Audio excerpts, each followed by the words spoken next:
Bonjour, bonsoir, ça dépend de quel moment de la journée vous nous rejoignez ou vous suivez cette émission. Je suis encore heureux de vous retrouver encore cette semaine pour un parcours dans la parole de Dieu, un parcours dans votre émission Je médite, une émission de prière, d'impact et de partage de la parole de Dieu. Si vous le voulez bien, nous allons prendre un temps de prière, et nous allons lire notre texte aujourd'hui dans le livre de 2 Corinthiens au chapitre 8, du verset 16 au verset 24. Prions le Seigneur. Notre Père et notre Dieu, tu es l'alpha et l'oméga, tu es grand, tu es puissant. Ton nom est au-dessus de tous les noms. Ta parole est la vérité, ta parole est la lumière, ta parole est la vie. Tu nous dis dans ta parole que heureux l'homme qui ne s'assied pas en compagnie des moqueurs, qui trouve son plaisir dans la loi de l'Éternel et qui la médite jour et nuit. Il est comme un arbre planté. Nous voulons être comme des arbres plantés encore aujourd'hui, pendant que nous nous approchons de ta parole. Instruis-nous, ensemonce-nous, remplis-nous, arrose-nous, Seigneur mon Dieu, pour que nous puissions croître et porter du fruit pour la seule gloire de ton nom. Père, merci pour toute personne qui suit cette émission. Merci pour tous ceux qui travaillent pour cette émission.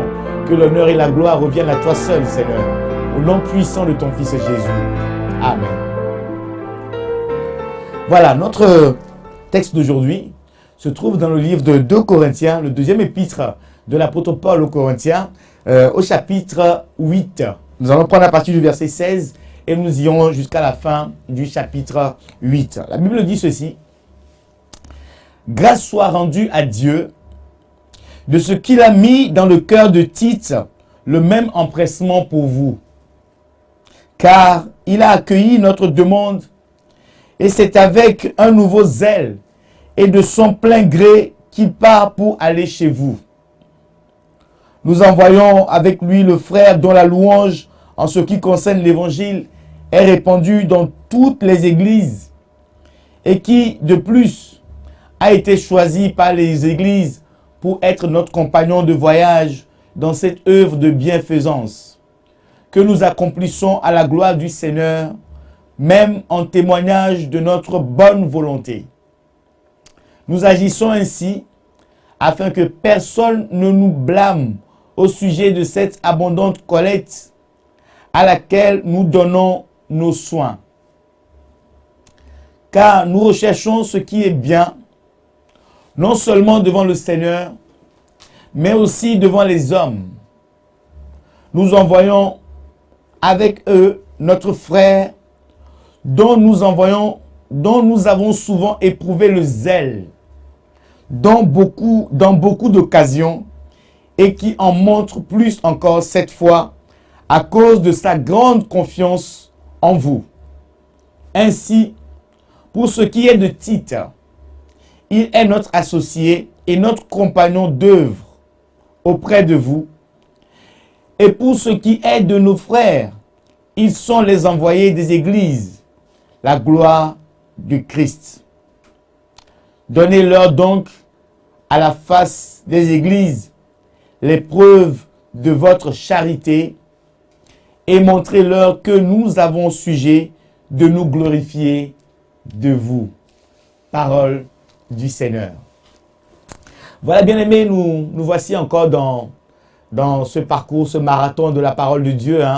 La semaine dernière, il est vrai que l'émission a été concentrée sur une partie. C'est aussi un aspect que nous pouvons développer. On n'est pas obligé de pouvoir faire le marathon tout le temps de la lecture constamment de ce qui nous est proposé. Nous pouvons rester sur un texte en fonction de ce que le Seigneur aura mis dans le cœur du serviteur ou de la servante qui passe sur ce plateau. Et la semaine dernière, nous avons été richement bénis avec l'apôtre Bibiche en restant sur le premier verset du chapitre 7. Elle est revenue plusieurs fois dans le chapitre 6 en développant les promesses que le Seigneur nous avait faites et nous avons été richement bénis. Et nous voici encore, nous reprenons le parcours, ce marathon de la parole, ce marathon de lecture. Et nous sommes avec l'apôtre Paul qui s'adresse toujours aux Corinthiens, mais cette fois-ci en faisant une sorte d'éloge, en évoquant un peu ce que les Macédoniens ont fait c'est ce dont il est question au début du chapitre. Hein. Comment est-ce que dans leur profonde pauvreté, ils ont manifesté leur désir de pouvoir bénir l'Église, de pouvoir donner des offrandes. Et ils ont produit beaucoup de libéralité. Et l'apôtre Paul et l'Église ont envoyé Tite ainsi que d'autres frères pour aller recueillir ces dons auprès des Corinthiens. Donc, c'est ce que l'apôtre Paul est en train de faire en envoyant ce courrier avec Tite pour qu'il puisse aller percevoir ces collectes auprès des Corinthiens. C'est un peu le contexte du texte. Mais l'élément principal qui m'a frappé dans ce texte, hein, c'est l'empressement et le zèle que non seulement Tite, mais les autres frères, dont on n'a pas cité le nom, ils ont fait preuve. L'apôtre Paul commence le verset 16 en disant « Grâce soit rendue à Dieu de ce qu'il a mis dans le cœur de Tite, le même empressement pour vous, car il a accueilli notre demande. Et c'est avec un nouveau zèle et de son plein gré qu'il part pour aller chez vous. » Le zèle, bien aimé, est un élément important, un ingrédient indispensable dans notre parcours pour une œuvre réussie, pour une œuvre accomplie. Tant que nous n'aurons pas notre zèle qui soit au rendez-vous, tant que le zèle pour la parole, le zèle pour l'œuvre, le zèle que Dieu a mis dans notre cœur, parce que c'est lui qui a mis le zèle dans le cœur. C'est pour ça que l'apôtre Paul dit ici, nous rendons grâce à Dieu de ce qu'il a mis dans le cœur de Tite. Dieu a mis dans le cœur de chacun de ses enfants un zèle, le zèle qu'il faut pour l'accomplissement de l'œuvre à laquelle il a appelé. Maintenant, la question est de savoir que faisons-nous de ce zèle? Où est resté ce zèle? Aujourd'hui, il y en a qui servent le Seigneur, mais le zèle a disparu. Au pied, le zèle comme chaussure. Donc, pour avancer, nous avons besoin du zèle. Tu as besoin du zèle pour servir le Seigneur dans la louange, dans l'adoration, dans la célébration, dans tout ce que tu fais. Et l'apôtre Paul est en train de rendre témoignage du zèle.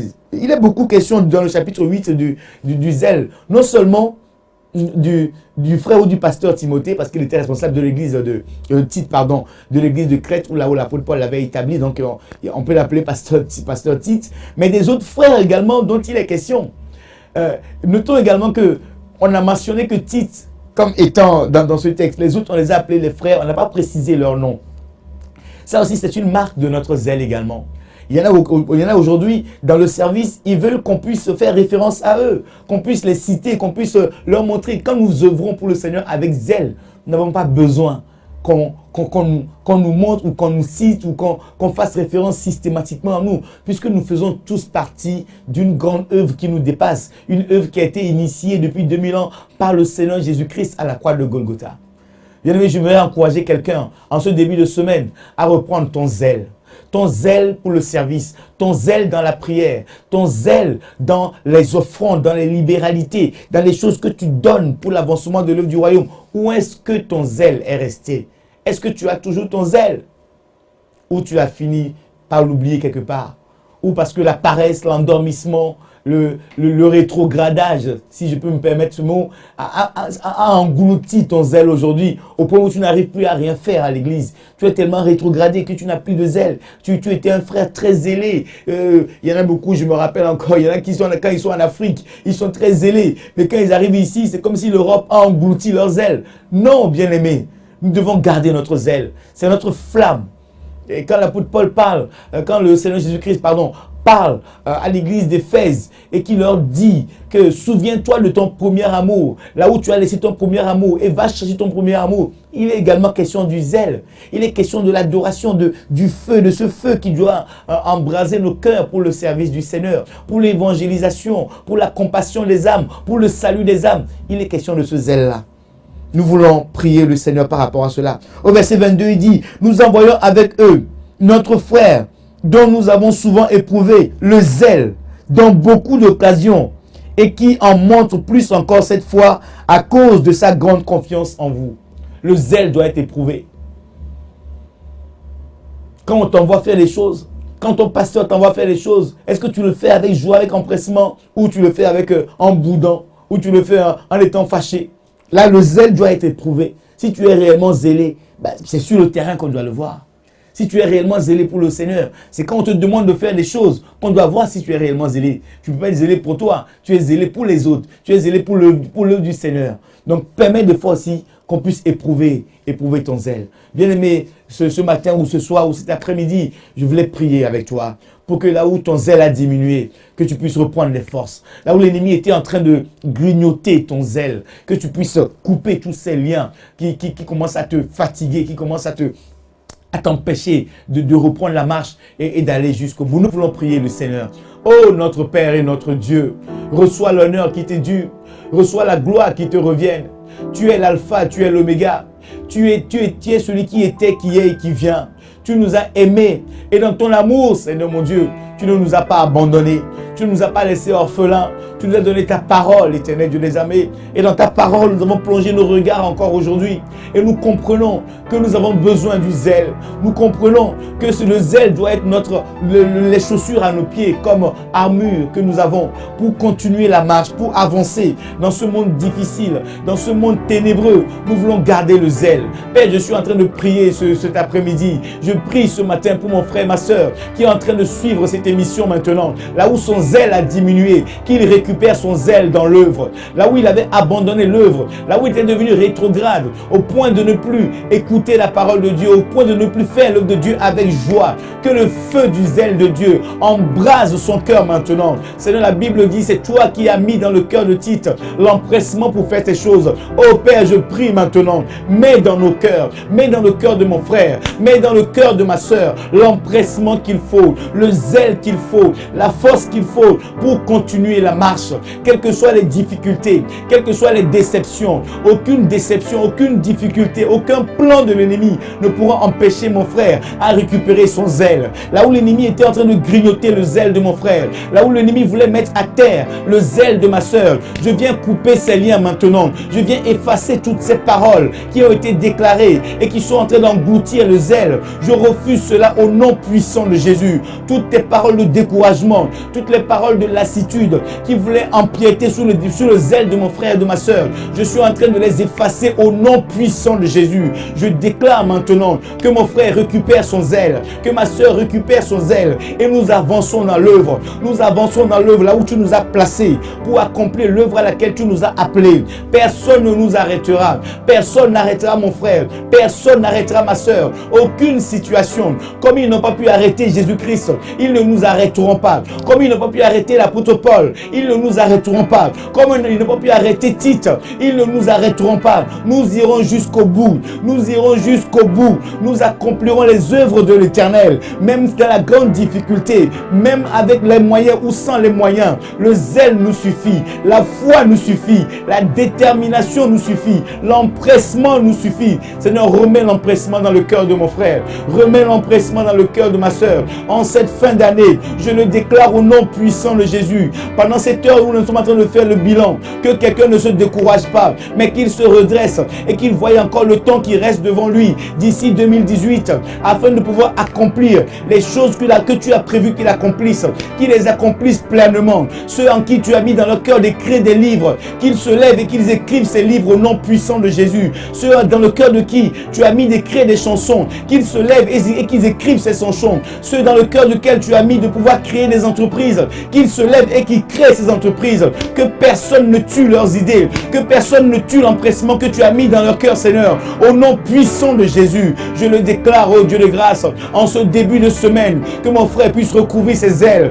En ce début de semaine, que ma soeur puisse avoir la force de braver toutes les difficultés et qu'il puisse récupérer toutes ses capacités et accomplir l'œuvre à laquelle tu l'as appelé, avec le zèle dont tu as besoin, avec la détermination qu'il a besoin. Même quand le zèle sera éprouvé, que le zèle soit toujours au rendez-vous, que le zèle de ma soeur ne soit pas rétrograde, que le zèle de ma soeur, mon frère, ne soit pas rétrograde. Seigneur, fais-le pour la gloire de ton nom. Fais-le pour la gloire de ton nom, Père. C'est toi notre soutien. C'est toi le Père de lumière, chez lequel il n'y a ni changement ni ombre de variation. Celui de qui nous vient tout don parfait, tout cadeau excellent, Seigneur. Notre zèle nous vient de toi. Notre empressement nous vient de toi. Notre capacité, c'est toi, Seigneur mon Dieu. Accorde-nous encore cette grâce. Fais-le pour la seule gloire de ton nom, Père. Merci, mon Dieu. Merci, mon Roi. Merci, mon Seigneur. Au nom puissant de ton Fils Jésus. Au nom puissant de ton Fils Jésus. Au nom puissant de ton Fils Jésus. Amen.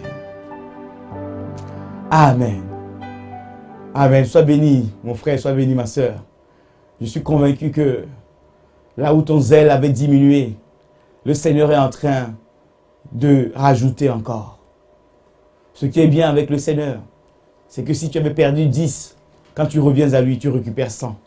Et je suis convaincu que tu récupères ton zèle. Tu récupères tes capacités. Que le Seigneur te bénisse. Continuez de nous suivre sur notre chaîne Maranatha Télévision sur YouTube. Nous sommes également présents sur la box Orao Télécom, le canal 142. Nous sommes ensemble encore. Soyez bénis et si plaît à Dieu, nous nous retrouverons encore demain pour partager la parole de Dieu. À très bientôt. Ciao.